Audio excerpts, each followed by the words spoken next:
A próstata é uma glândula do sistema genital masculino, localizada na frente do reto e embaixo da bexiga urinária. O tamanho da próstata varia com a idade. Em homens mais jovens, tem aproximadamente o tamanho de uma noz, mas pode ser muito maior em homens mais velhos. Um levantamento recente revelou que pelo menos 20% dos homens nem sabiam que tinham uma próstata. Essa glândula, tema central da campanha Novembro Azul, geralmente é associada a problemas como câncer e hiperplasia prostática.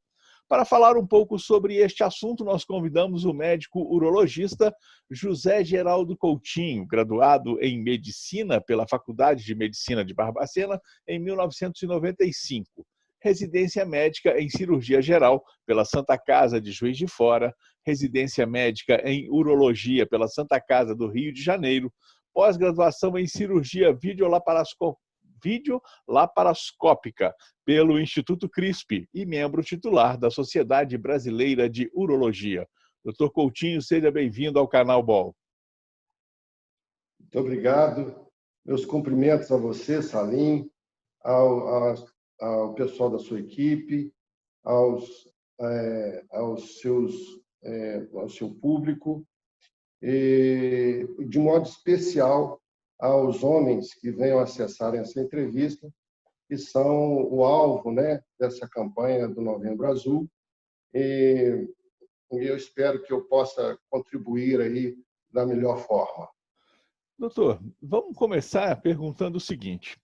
O exame de PSA, ele é suficiente para diagnosticar o câncer de próstata? Não, não. Essa é uma ótima pergunta, muito bem escolhida para a gente começar a nossa conversa, mas o PSA é uma sigla, né, que traduzida para o português é o antígeno prostático específico. É uma macroproteína que é produzida pela próstata e jogada no sangue do homem todos os dias, em quantidades mínimas, que ajudam o homem na sua vida sexual e na sua capacidade reprodutiva, na sua capacidade de ter filhos. É um exame simples, um exame de sangue colhido no sangue e que é de extrema importância. Ele é indispensável na avaliação inicial do homem em relação à sua próstata, juntamente com o exame físico, que é o toque retal. Esses dois exames, o exame físico, toque retal, e o exame laboratorial, o PSA, eles são fundamentais na avaliação inicial, onde a gente vai ter a suspeita ou não de que aquele paciente, naquele momento, esteja apresentando algum problema. Eu gostaria de te dizer que, na imensa maioria das vezes, na esmagadora maioria das vezes que nós fazemos um diagnóstico de câncer de próstata, a suspeita foi gerada pelo PSA elevado. Mas é preciso colocar que uma pequena parcela de homens, eles têm essa suspeita e acabam, numa biópsia, fazendo o seu diagnóstico de câncer de próstata, não pelo PSA elevado, mas pela alteração do exame de toque. Eles tinham um PSA normal na primeira avaliação, mas o exame de toque levantou a suspeita e acabou fazendo o diagnóstico. Então, eu te diria que não só o PSA, embora sua importância, embora seja indispensável nos exames iniciais, ele não só não é capaz de fazer o diagnóstico de câncer de próstata, como em algumas situações, em alguns casos, ele não é capaz também de descartar essa possibilidade estando normal. Uhum. Bom, então, quais são, doutor, os sintomas do câncer de próstata? Então, essa é uma pergunta fundamental, viu, Salim? Porque essa pergunta, ela esbarra, ela mexe na cultura masculina de apenas procurar um serviço de saúde quando estiver sentindo alguma coisa, ou seja, quando estiver apresentando sintomas. E isso, em se tratando de câncer de próstata, pode significar uma tragédia, sabe? Porque o câncer de próstata, ele tem sintomas? Até tem, mas são sintomas inespecíficos e tardios. Eles acontecem muito tardiamente. Então, se você pegar um homem, comparar um homem que não tem nenhuma doença com um homem que está em processo de fase inicial de um câncer de próstata e comparar esses dois homens do ponto de vista de sintomas, os dois são iguais. Por quê? Porque o câncer de próstata, na sua fase inicial, que é a fase de cura, que oferece uma possibilidade de 90% de cura, nessa fase, o tumor de próstata ele é absolutamente silencioso. E isso não é difícil de entender. Por quê? A próstata é um órgão como outro qualquer. Você já bem colocou aí a localização da próstata. Então, ela é um órgão como outro qualquer. E como um outro órgão, ela tem, ao adoecer, ela não apresenta apenas doenças de origem maligna, ela tem doenças benignas também, que são, aliás, muito mais comuns do que o câncer de próstata. E essas doenças benignas dão sintomas muito facilmente. Eu vou destacar duas para você. Uma é a inflamação ou infecção da próstata, que é a famosa prostatite, que dá sintomas severos, agudos. E a outra é o envelhecimento da próstata, o tumor benigno da próstata, o crescimento benigno da próstata, que ocorre com a idade. A próstata, ao envelhecer, ela não fica branca, careca, enrugada, igual a pele e o cabelo. Ela, ao envelhecer, cresce. E esse crescimento, bem como a prostatite, dão sintomas. Por quê? Porque essas doenças benignas, elas acontecem no centro da próstata, no miolo da próstata, por onde passa o canal da urina. Então, é muito mais fácil, muito mais rápido para dar repercussão na urina do homem. Às vezes sangra a urina, às vezes tem dor para fazer xixi, faz muito xixi à noite, às vezes obstrui, tem que passar sonda. O câncer de próstata pode dar isso? Pode, mas muito tardiamente. Por quê? Porque o câncer de próstata ele não começa no centro, onde passa o canal da urina. Ele começa lá na periferia da próstata. E até ele chegar próximo do canal da urina, ele já alcançou a corrente sanguínea, já alcançou a corrente linfática, já chegou nos ossos, nos pulmões, no fígado, e é muito comum um paciente apresentar como sintoma do câncer de próstata uma dor óssea intensa antes mesmo de sentir qualquer coisa para fazer xixi. Portanto, não se deve esperar sentir alguma coisa para fazer a pergunta se está havendo algum problema com a sua próstata.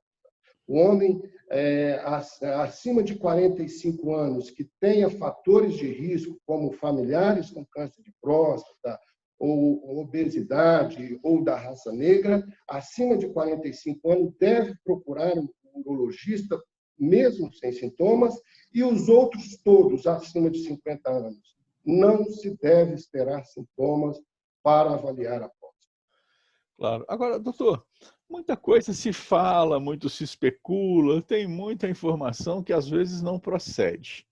Uma pergunta que às vezes a gente vê até pela internet, pelas coisas, é o seguinte: andar de bicicleta causa algum problema na próstata?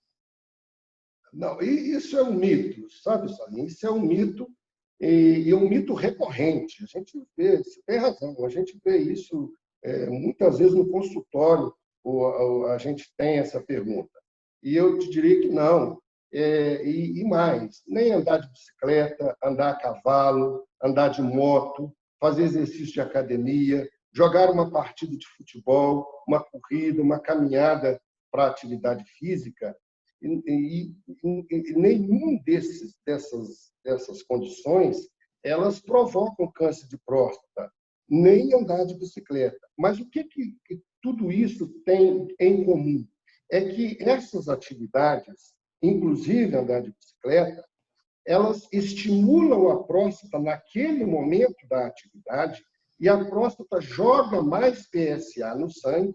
Então, o paciente que está pretendendo colher um exame de sangue para avaliação da próstata, para o PSA, ele deve tomar o cuidado de se afastar alguns dias dessas atividades, uma relação sexual, por exemplo, né? Então, ele deve se afastar dessas atividades para poder colher o seu PSA sob o risco de ter um PSA acima daquele que normalmente é o dele e aí causar uma desconfiança de que possa estar havendo um problema na sua próstata. Perfeito, Mas muito é um bem. mito. Pode andar de bicicleta à vontade, não tem problema nenhum. Aliás, no contexto da atividade física, é até importante no sentido de evitar a doença. Claro. Não, muito bem explicado. Até é importante que as pessoas compreendam isso e até entendam o motivo de se pedir para não andar de bicicleta quando vai fazer o exame de PSA, justamente para evitar aí esse movimento, fazendo com que ela possa produzir jogar mais coisas no sangue, né? Agora, todo mundo hoje tem trabalhado muito com a ideia da prevenção.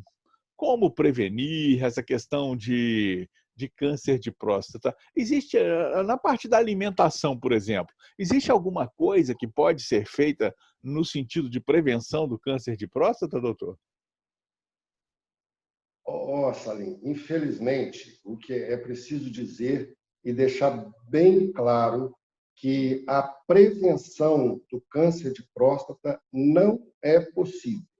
Não existe nada conhecido cientificamente comprovado que previna o câncer de próstata. O que nós temos, e está muito bem estabelecido, é a detecção precoce do câncer de próstata, que possibilita 90% de chance de cura para o paciente. Então, a cura do câncer de próstata está muito bem estabelecida através da sua detecção precoce. Mas prevenção a gente não tem. Vários trabalhos, vários estudos já tentaram comprovar, relacionar alimentos e seus elementos nutricionais, como, por exemplo, o licopeno do tomate, a vitamina E dos óleos minerais e outros. Vários estudos já tentaram comprovar, mas outros estudos subsequentes e com melhores qualidades não comprovaram essa atividade desses alimentos.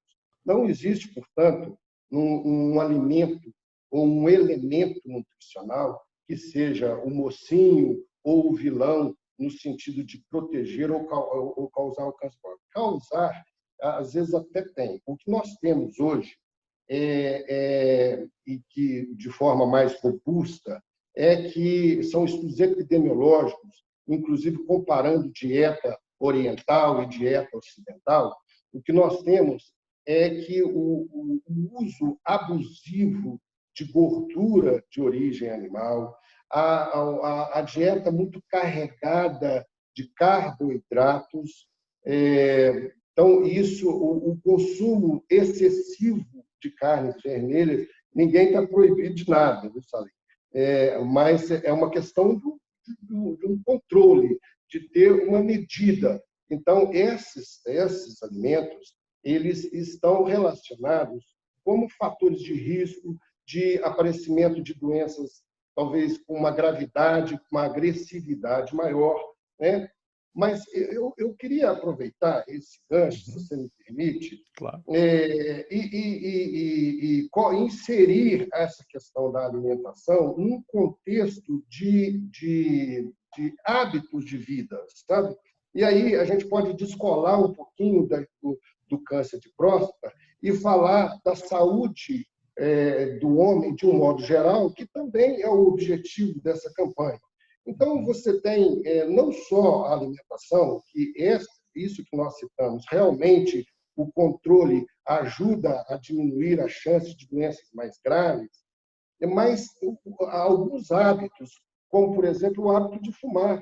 O cigarro não serve para nada e aí sim, há estudos robustos mostrando que o cigarro é fator de risco para várias doenças cardiovasculares, disfunção sexual, um dos principais inimigos da função erétil no homem, o cigarro, e está relacionado com vários tumores de vários órgãos, inclusive da próstata.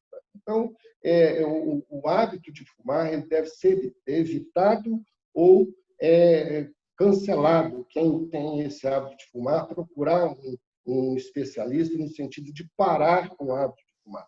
A outra coisa é o sedentarismo, né? Nós sabemos que a atividade física diária ela melhora a performance física, melhora a saúde de um modo geral e ajuda a diminuir ajuda a diminuir doenças mais graves e ajuda o paciente a responder melhor ao tratamento numa eventual doença. Entendeu? Então, isso existe. A obesidade, por exemplo, nós sabemos que não só para câncer, inclusive para o câncer de próstata, a obesidade é relacionada com um fator de risco de doenças mais graves e a obesidade, ela também, para a saúde de um modo geral, é um fator de risco. Então, gostaria de deixar, aproveitando essa história da alimentação, reforçando que não há nada que previna o câncer de próstata, e sim há muito bem estabelecido a detecção precoce, que vai levar à cura da doença em 90% dos casos. Claro. Agora, vamos imaginar o seguinte: a pessoa foi detectada com câncer de próstata, passou pelo procedimento cirúrgico. Aí, em seguida, o seu exame de PSA fica zerado, né? Porém, algum tempo depois, doutor Coutinho, é possível que a doença retorne? Ou uma vez extraída a próstata, já está resolvido o problema? Como é que fica isso? Tem isso, tem. Isso, você está falando de recidiva e você está falando mais especificamente da recidiva bioquímica, né? Nós falamos há pouco que o PSA ele não é capaz de fazer sozinho o diagnóstico de câncer de próstata lá na fase de diagnóstico. Mas nessa fase que você citou, na fase de recidiva, o PSA reina, ele é que manda. É o PSA que determina. Quando você faz um tratamento de um paciente com o intuito curativo e com o passar do tempo, o PSA começa a se elevar, está determinado que é necessário fazer um novo tratamento. E aí, isso não significa falha de tratamento. E não significa também que o paciente tenha perdido a sua chance de cura. Nós vamos lembrar que em toda a campanha de prevenção, de detecção precoce do câncer de próstata, nós sempre falamos que nessa detecção precoce o paciente tem 90% de chance de cura, mas nós não falamos de 100%, né? Tem uns 10% que às vezes a gente esquece dele. Então, às vezes, há um escape da cura e, em boa parte dessas vezes, o paciente vai ter uma segunda modalidade de tratamento, que é um tratamento de resgate, e vai conseguir ainda, ter uma chance muito grande ainda de conseguir a sua cura. Então, às vezes ele foi submetido a uma cirurgia, com o passar dos anos veio a recidiva bioquímica e mesmo hoje nós temos vários exames que fazem, por exemplo, o PET-PSML, o PET-CT, é um exame que faz uma varredura no paciente à procura do foco que justifique essa recidiva do PSA. Mas ele não está querendo comprovar a recidiva, ele está querendo só achar onde está o foco para facilitar o tratamento. Achando ou não o foco, o tratamento está determinado. E aí, agora, é claro que existem fatalidades, né? Nós estamos lidando com uma doença maligna. Então, vai haver um ou outro paciente que, mesmo com esse tratamento, com o passar dos anos, a gente vai perder o controle. Mas não são todos, e na recidiva bioquímica, você ainda tem uma chance muito grande, com o segundo tratamento, de alcançar a cura e ficar livre da doença. Claro. Doutor, agora a última pergunta que eu queria fazer para o senhor nessa entrevista é dentro da parte de urologia, mas eu queria falar um pouquinho, né, sobre a incontinência urinária. Aí, como é que isso é tratado? Quando ela ocorre? Explica para nós, por favor. Salim, você escolheu a última pergunta para tocar no calcanhar de Aquiles, né? Da, da, da oncologia e da urologia mundial. Aliás, um deles, porque o outro é a popularmente conhecida como impotência sexual, que é a dificuldade do paciente ter ereção na relação sexual. Esses dois, a impotência em maior escala e a incontinência urinária, são uma realidade que acompanha o tratamento curativo do câncer de próstata há décadas. Há pelo menos 3 décadas, não obstante o avanço tecnológico, o aprimoramento e o refinamento de técnicas cirúrgicas, nós ainda, de forma objetiva, não conseguimos ainda nos livrar desses efeitos adversos que são a incontinência urinária e a impotência. Falando da incontinência urinária, que é a impotência, só rapidinho, em até 50% dos homens, alguns estudos mais, outros menos, mas até 50% dos homens vão perder algum grau da sua força de ereção, ou na totalidade, ou em algum grau. Claro que as duas coisas têm alguma abordagem, algum tratamento, vai depender da disposição do paciente, sempre tem algum tratamento, mas é uma realidade que existe. A incontinência urinária, ela ocorre porque a próstata ela está envolvida intimamente na sua cápsula, e a cápsula tem que ser retirada, a próstata tem que ser retirada como um todo. E há digamos, uma aderência, são muito aderidos ali, estruturas nervosas, estruturas vasculares, estruturas musculares e estruturas esfincterianas que estão ali no campo cirúrgico e vão ser abordadas juntos para a retirada da próstata. Como eu já disse, nós temos hoje um refinamento de técnicas cirúrgicas, nós temos avanços tecnológicos, como a cirurgia robótica, que todos nós temos acesso à cirurgia robótica, não em Barbacena, mas com parcerias em Belo Horizonte, a gente leva paciente para fazer cirurgia robótica. Aqui em Barbacena fazemos cirurgias abertas, cirurgia vídeo-laparoscópica. Todos os urologistas, eu acho, de Barbacena já têm seus pacientes operados nas 3 técnicas. Mas eu vou te dizer que, independente da técnica cirúrgica, nós ainda não conseguimos resolver essa situação. Agora, o que é? Tem 2 fatores que são bons nesse sentido. Primeiro, que a incontinência urinária ocorre numa minoria de pacientes. No máximo, 5% a 10% vão ter alguma perda de urina de forma definitiva depois do seu tratamento. E como que a gente descobre isso? Todos, ou quase todos, perdem urina quando a gente tira a sonda depois da cirurgia. E eles vão se recuperando em dias, semanas, meses ou até mais de ano. Então, a gente só vai ter certeza que um paciente ficou definitivamente perdendo algum grau de perda de urina, talvez depois de 1 ano que ele persista ainda com essa perda. Então, fazer algum procedimento cirúrgico invasivo é preciso esperar um momento que você pode estar fazendo em algum paciente que ia se recuperar espontaneamente ou com fisioterapia.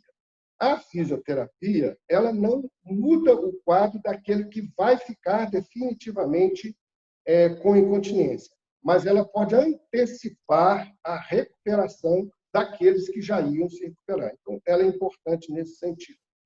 Agora, Salim, eu não sei se eu ainda tem algum tempinho, Tem sim, mas claro. Fique à vontade. eu queria aproveitar para te dizer que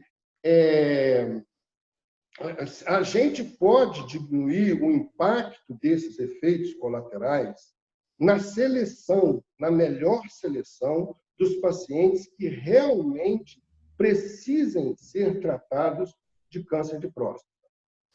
Parece esquisito isso, mas antigamente nós operávamos todos os pacientes e parecia uma coisa óbvia. A gente operava e tratava todos os pacientes em fase inicial da doença com o objetivo de cura. Mas hoje nós sabemos, isso é uma coisa muito bem estabelecida, que há tumores de próstata que têm uma agressividade tão baixa que são incapazes de disseminar, de sair daquele ponto, popularmente, vamos dizer assim, nasceu para não crescer, para ficar bem entendido.